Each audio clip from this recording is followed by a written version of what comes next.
Assalamualaikum students, welcome to English with Fatima. Hope you all are doing well. So students, start करते हैं आज के sentences. Students, जैसे कि हमारी वीडियोस में आपको डेली बेसिस पे बहुत ही इजी से सेंटेंसेस सिखाए जाते हैं जिनको यूज़ करके आप अपनी डेली रूटीन इंग्लिश बोल सकते हैं. स्पेशली वो लोग जो इंग्लिश बोलते हुए बहुत ही एजिटेट फील करते हैं ना, उनके लिए हमारी वीडियोस बहुत हेल्पफुल है. वो किस तरह से? क्योंकि वो छोटे छोटे सेंटेंसेस को as a starter as a starter use कर सकते हैं और इस तरह से इंग्लिश बोलना शुरू कर सकते हैं, जिससे उनकी हेजिटेशन को ओवरकम करने में मदद मिलेगी. स्पेशली हमने घर में बोलने वाले सेंटेंसेस भी सिखाए, ताकि अगर आपको बाहर इंग्लिश बोलने में शाय फील करते हैं ना अगर आप लोग, तो आप घर में आपस में उन छोटे छोटे जो सेंटेंसेस आपके लिए लाए जाते हैं ना, वो बहुत ही छोटे छोटे लाए जाते हैं.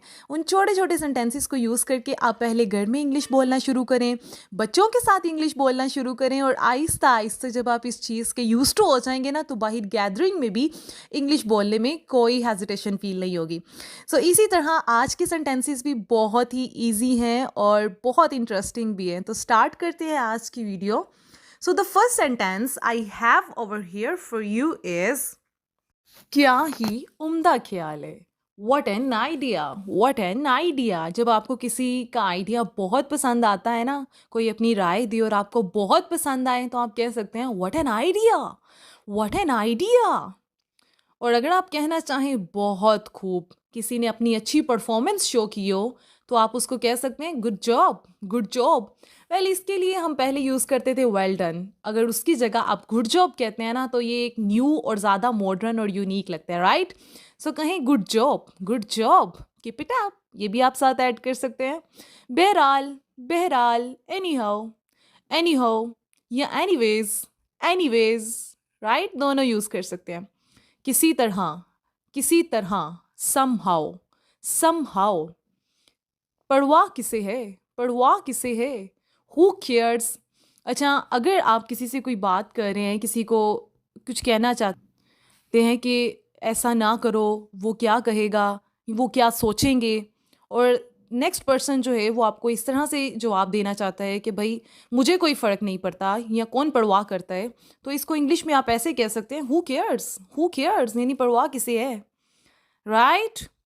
So the next sentence is, मैं पैसे दूंगा, आइल पे, आइल पे. जब आप अपने दोस्तों के साथ खाना खा रही होती हैं और आप कहना चाहते हैं कि पैसे मैं दूंगा, तो आप कह सकते हैं आइल पे, आइल पे, राइट. क्या तुम बीमार हो, are you sick, are you sick. ये क्या है, what is this, what is this. मुझे बाहर जाने दो, let me go out, let me go out. आराम से, टेक इट ईजी. जब कोई बहुत ज़्यादा इमोशनल हो रहा होता है, आप उसको कह सकते हैं टेक इट ईजी, आराम से, टेक इट ईजी. बोलना बंद करो, स्टॉप टॉकिंग, स्टॉप टॉकिंग. उसे भूल जाओ, उसे भूल जाओ, फॉरगेट हिम, फॉरगेट हिम. इसे छोड़ो, leave it, leave it. Specially बच्चे जब किसी डेंजरस चीज़ को पकड़ लें और आप उन्हें कहना चाहें कि भाई इसे छोड़ दो, तो आप कह सकते हैं लीव इट, लीव इट.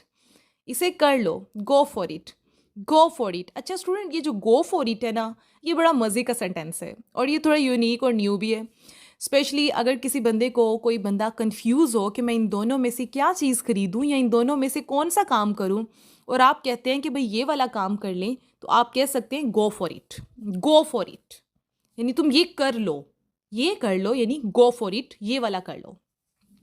इसी दौरान, in the meanwhile, in the meanwhile, दरवाज़ा, या इसे मत बताना, इसे मत बताना, don't tell him, don't tell him. दरवाज़ा खटखटाओ, knock the door, knock the door. इसे ले जाओ, कैरी दिस, कैरी दिस. मैं करूँगा, I will do, I will do. मुझे एक गिलास पानी पिलाओ, get me a glass of water. अच्छा, किसी ने मेरे से सवाल पूछा था कि मुझे एक गिलास पानी पिलाओ. बहुत सारे लोगों को, इवन बहुत से हमारे इंग्लिश स्पीकर्स को भी नहीं पता होता कि इसकी इंग्लिश क्या है. आप कह सकते हैं gate me a glass of water, भाई मुझे पानी का एक गिलास पिलाएं, ठीक है. इसकी बहुत ज़रूरत पड़ती है बोलने की. कवानीन की पासदारी करो, obey the rules, obey the rules. कहाँ जाना है, where to go, where to go. हल तलाश करें, find the solution, find the solution, क्या करना है, what to do, what to do. अगर आप मुश्किल में हो और आपको ना समझ आए कि अब क्या करना है, तो आप कह सकते हैं what to do, what to do, यानी भाई अब क्या करना है, व्हाट टू डू, कौन सा करना है, which to do, which to do. Interesting ना। कुंडी लगा दो, latch the door, latch the door. और अगर कहना हो कि कुंडी खोल दो, you can say unlatch the door, unlatch the door. क्या हो रहा है, what's going on, what's going on. इस मामले से दूर रहो, stay out of this matter. ये जब बहुत आपको गुस्सा आए ना कि कोई मेरे मामले में टांग ना उड़ाए और फिर वो आपके उस मामले को डिस्कस करें या उसमें इंटरफेयर करने की कोशिश करें, तो आप ऐसे कह सकते हैं stay out of this matter. और पिछली वीडियोस में मैंने आपको बताया था कि अगर आपको ये कहना हो कि तुम्हारा मसला नहीं है, तो आप कह सकते हैं none of your business, none of your business. और इस तरह से अगर आप गुस्से में और भी सेंटेंसेस बोलना चाहते हैं या गुस्से में बोले जाने वाले सेंटेंसेस को सीखना चाहते हैं ना, तो स्टूडेंट इसके लिए एक प्रॉपर वीडियो भी बन गई है, जो कि आप हमारी प्लेलिस्ट में चेक भी कर सकते हैं कि गुस्से में किस तरह से इंग्लिश बोलें। तो स्टूडेंट्स उसमें आप सीख सकते हैं कि गुस्से में आप अपने गुस्से को किस तरह से इंग्लिश में एक्सप्रेस कर सकते हैं, राइट। सो स्टूडेंट्स, होपफुली आज की वीडियो में आपने बहुत कुछ सीखा। लास्ट सेंटेंस देख लेते हैं कि बराए मेहरबानी कुछ करो, do something please, do something please. तो स्टूडेंट्स, ये थे वो डेली यूज़ होने वाले सेंटेंसेस जो आज हमने सीखे। इनको आप अपनी प्रैक्टिकल लाइफ में यूज़ करना शुरू करें। आहिस्ता आहिस्ता जब आप इन सेंटेंसेस के यूज टू हो जाएंगे, तो ज़्यादा नेचुरल वे में आप इन सेंटेंसेस को बोल सकेंगे। So that's all about today. Thank you so much.